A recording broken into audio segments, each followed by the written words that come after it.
परिग्रह कहा गया है, क्योंकि उन विद्याओं के संयोग से आप अनेक तरह की विक्रिया कर सकते हैं, अनेक रूप बना सकते हैं। उन विद्याओं के कारण से आप एक स्थान से दूसरे स्थान पर आकाश में गमन कर सकते हैं, और इन सब विद्याओं का संग होने के कारण से आपके लिए यह आपकी अपनी चीज ना होकर के यह दूसरी चीज है, इसको आपने अपने लिए स्वीकार किया है, इसलिए इसको भी आचार्यों ने परिग्रह कहा। लेकिन यह परिग्रह क्षुल्लक अवस्था तक चल सकता है। विद्या सिद्ध कर लेना, विद्याओं को अपने पास में रखना, विद्याओं का उपयोग करना, यह गृहस्थ धर्म में परिग्रह सहित होने के कारण से क्षुल्लक महाराज के व्रतों तक भी यह कार्य चल जाता है। अगर निर्ग्रंथ मुनि बनते हैं तो फिर विद्याओं को भी अपने लिए ग्रहण नहीं करना पड़ता। विद्याओं का त्याग करके विद्याधर राजा भी निर्ग्रंथ मुनि बनते हैं और उन्हें विद्याधर मुनि कहा जाता है। रिद्धियों में णमो विद्याहरणम ऐसी एक रिद्धि आती है जिसका मतलब है विद्याधर जिन मुनियों को मेरा नमस्कार हो। तो विद्याधर अपनी विद्याओं को पूर्ण रूप से अगर त्याग कर देते हैं तो वह मुनि महाराज के व्रतों को भी अंगीकार कर लेते हैं। फिर वह इन विद्याओं के साथ में उड़ेंगे नहीं, चलेंगे नहीं। उन्हें अगर कोई सिद्धियां हो जाती हैं, कोई रिद्धियां हो जाती हैं, तो उनका उपयोग करते हुए वह आकाश गामनी रिद्धि से वह आकाश में गमन कर सकते हैं। चारण रिद्धि से वह आकाश में गमन करते हुए एक स्थान से दूसरे स्थान तक पहुंच सकते हैं, लेकिन विद्याओं का उपयोग करते हुए नहीं। तो आपके लिए यह याद रहे कि विद्या अलग चीज है और रिद्धियां अलग चीज है। रिद्धियां एक तप की शक्तियां होती हैं और विद्याएं ये देवीय शक्तियां होती हैं जिन्हें हमें स्वीकार करना होता है। एक तरह से देव और देवियों को अपना मान करके स्वीकार कर लेना और उन्हें अपना दास बना करके रखना, उनसे काम लेना, ये विद्याओं के माध्यम से किया जाता है। तो कभी भी मुनि महाराज इस तरह से देव देवियों को अपना दास नहीं बनाते, क्योंकि दासी दास भी एक परिग्रह बन जाता है। इसलिए वह उन देवियों को भी अपना दास न बना करके उनसे किसी भी तरह से अपना काम नहीं लेते। यह वह परिग्रह से रहित होने के कारण से क्षुल्लक तक यह छूट रहती है और क्षुल्लक तक वह इस तरह की विद्या आदि को धारण करके भी क्षुल्लक महाराज बन सकते हैं। सुन रहे हो ना? आपके पास अगर कोई विद्याएं हो, कोई सिद्धियां हो, तो आप क्षुल्लक महाराज तक के व्रत धारण कर सकते हैं।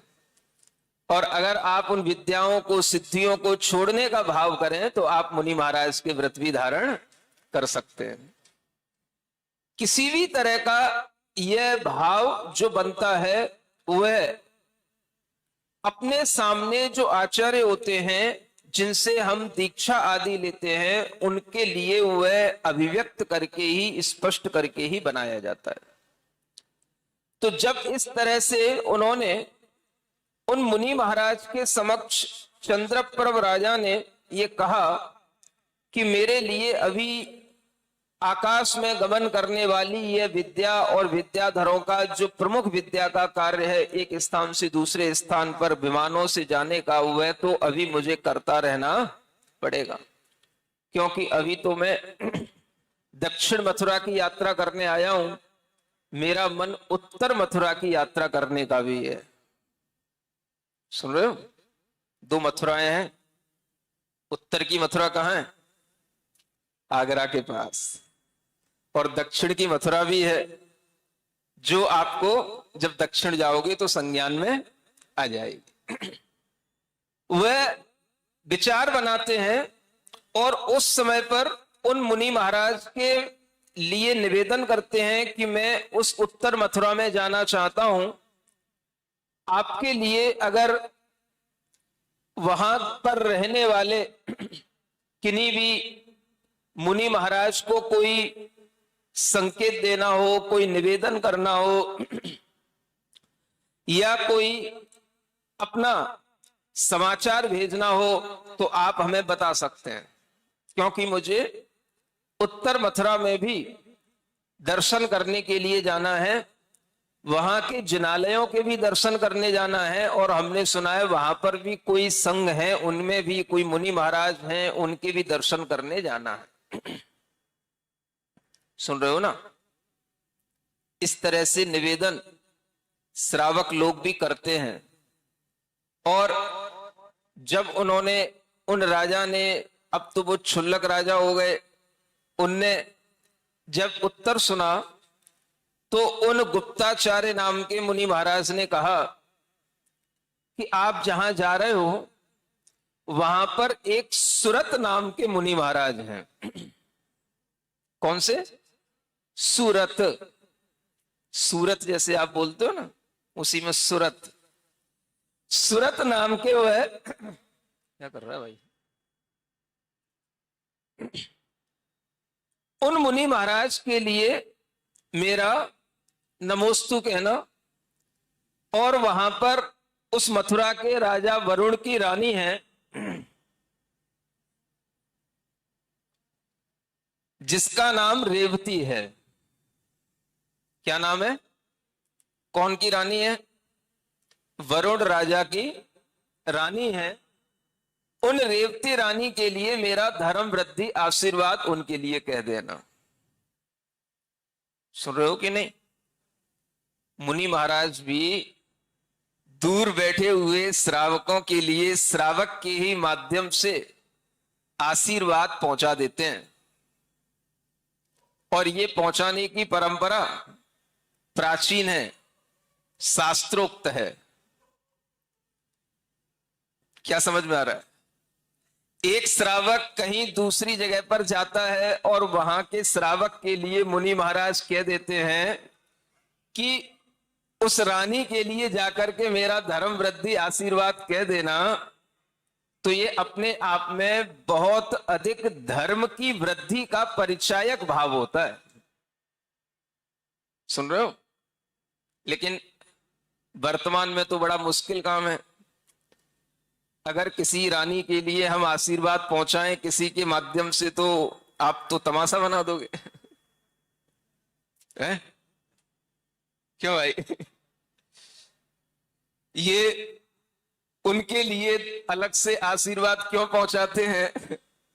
ये उनके लिए अलग से, उनको आशीर्वाद के लिए क्यों प्रेरित करते हैं? आपके अंदर तरह तरह के विचार उत्पन्न हो सकते हैं। सुन रहे हो? ये आपके मन की मलिनता है। और यह प्राचीन समय का एक समाचार की विधि हुआ करती थी, जिसमें मुनि महाराज के आशीर्वाद को ले जाना, और जहां पर जिस तरह से मुनि महाराज ने कहा है वहां तक उस आशीर्वाद को पहुंचा देना। सुन रहे हो? मुनि महाराज दूसरे मुनि महाराज के लिए भी अपना समाचार पहुंचाते हैं श्रावकों के माध्यम से, और ये भी कहते हैं कि उनसे मेरा नमोस्तु निवेदन करना, उनसे मेरे स्वास्थ्य के बारे में बता देना, और उनका स्वास्थ्य भी पूछ करके मेरे पास आकर के मुझे बता देना। ऐसे तरह तरह से समाचार की विधियां श्रावकों के माध्यम से आदान प्रदान करने का यह सिस्टम प्राचीन है। आप सोचो, बिना मोबाइल के भी उस समय पर मुनि महाराजों को यह ज्ञात रहता था कि कहां पर कौन कौन से मुनि महाराज विद्यमान है। सुन रहे हो? और मुनि महाराज को मुनि महाराज की जानकारी तब भी रहती थी और आज भी रहती है। मोबाइल से नहीं रहती, श्रावकों के माध्यम से हो जाती है।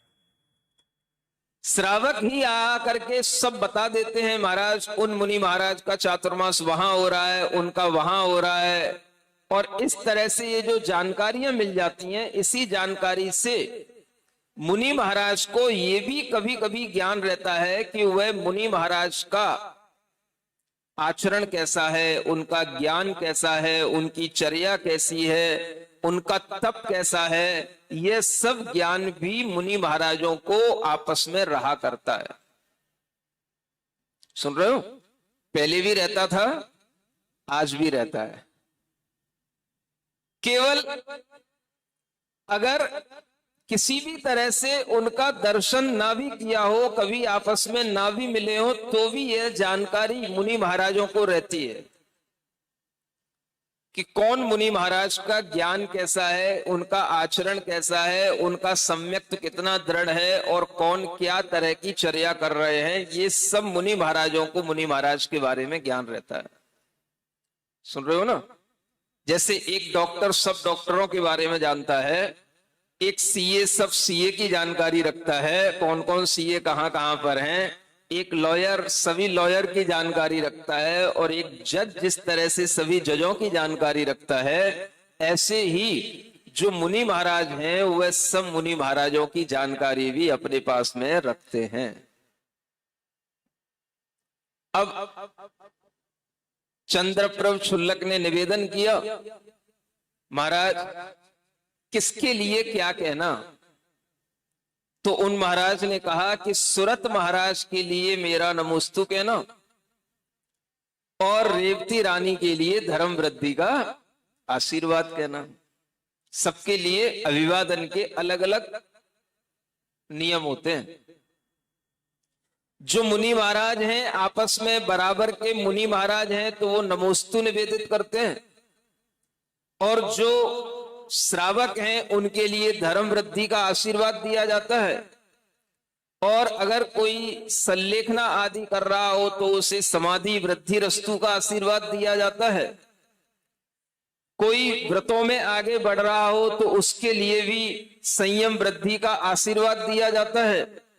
अलग अलग लोगों के लिए पात्रता के अनुसार अलग अलग तरह के आशीर्वाद समाचार के रूप में प्रेषित किए जाते हैं। ये परंपरा प्राचीन है। इसी से मुनियों का आपस में व्यवहार भी बना रहता है, और इस तरह से एक वात्सल्य भाव भी एक दूसरे के प्रति, अनुराग का भाव भी एक दूसरे के प्रति बना रहता है। सुन रहे हो? बोलो तो, समझ में आ रहा है? तो जैसे आप लोग आपस में कभी कभी समाचार पहुंचाते हैं, आपस में समाचार करते हैं, आपके समाचार तो कभी आपको किसी से काम पड़ेगा तभी होगा। भाई मेरे बेटे की शादी है, मेरी बेटी की शादी है, आपको आना है, तभी आप समाचार करोगे। लेकिन मुनि महाराज, जब कोई श्रावक इस तरह से मिल जाता है कि एक स्थान से दूसरे स्थान पर जाने वाला हो और वह मुनिराज से संपर्क में आ जाता है, तो उसके माध्यम से भी वह समाचार पहुंच जाते हैं। तो इस तरह की परंपरा अपने आप में एक अनुकरणीय परंपरा है, और यह मुनि महाराजों के अंदर अपने आपसी वात्सल्य का और अनुराग का भाव बनाए रखने की यह परंपरा है। और दक्षिण मथुरा से उत्तर मथुरा तक भी उन मुनि महाराजों का आपस में संबंध बना रहने के लिए इस तरह से आप समझ सकते हैं कि पहले श्रावक लोग ऐसे समाचार प्रेषण का कार्य किया करते थे। सुन रहे हो? आज का श्रावक तो वहीं पर मोबाइल बिठा चला करके और वहीं से जो है ना, वीडियो दिखा करके वो तो बात भी करा दे और दर्शन भी करा दे। हैं? आज के विद्याधर तो पहले के भी विद्याधरों से ज्यादा एडवांस हो गए। ये मोबाइल भी विद्या का ही काम करता है? और इस तरह की चीजों से आप लोग आज भी कहीं ना कहीं इस तरह से समाचार आदि प्रेषित करने का कार्य करते रहते हैं। बहुत से लोग धर्मात्मा होते हैं, दूर दराज में रहते हैं, व्रतों को भी धारण कर लेते हैं, लेकिन कभी वह दर्शन किए होते हैं नहीं किए होते हैं, ऐसे भी लोग रहते हैं। सुनते हो?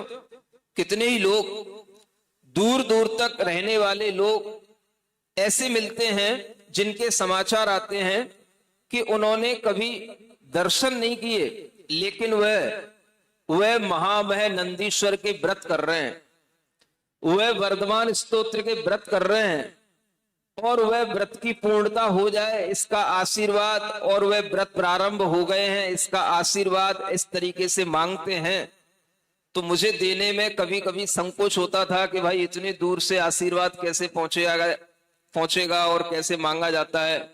लेकिन अब मुझे लगता है कि इस तरह का आशीर्वाद हमें देना भी चाहिए और लोगों को मांगना भी चाहिए। नहीं समझ आया? क्या दिक्कत है भाई? सामने वाला यहां से रह करके, बॉम्बे में रह करके वह नंदीश्वर का व्रत कर रही है, एक महिला है ना, वीर श्री जिसका नाम है, और वह वहां पर स्वयं भी व्रत का पालन कर रही है, अनेक और महिलाएं उसके साथ में व्रत का पालन करने में उसकी सहयोगी बनी हुई हैं, और इस तरह से अष्टानिक पर्व मना रही हैं। और जब वह समाचार मेरे पास आया कि वह वहां पर रह करके यह रोजाना ये महामय नंदीश्वर व्रत की आराधना कर रही हैं, तो महाराज उनके लिए आशीर्वाद पहुंचा दो। तो हमने भी कहा हाँ आशीर्वाद है। अब आशीर्वाद कैसे पहुंचता है? तो आजकल तो मोबाइलों के माध्यम से, क्या आप तो कहीं ना कहीं मोबाइल देख ही रहे हैं, और हम जो बोल रहे हैं वो आपके वीडियो में पहुंच ही रहा है आपके मोबाइलों पर। तो उन्होंने नाम सुन लिया, हाँ महाराज ने मुझे नाम दे करके आशीर्वाद दिया है, तो प्रसन्नता का भाव अपने आप आ ही जाता है। अब इस तरह के भावों से भी दूर बैठ करके भी आखिर श्रद्धा का भाव तो जुड़ा ही रहता है ना। इसको क्या कहा गया? श्रद्धा श्रद्धे संबंध, इसी को कहते हैं। क्या बोलते हैं? अगर किसी की श्रद्धा से श्रद्धे के प्रति उसका संबंध बना हुआ है, तो श्रद्धे को भी आशीर्वाद का इतना शब्द बोल करके उसके प्रति अपना एक अनुराग भाव रखना, इसको भी आचार्यों ने वात्सल्य धर्म कहा है, जो सभी सहधर्मियों के प्रति होना चाहिए। सुन रहे हो?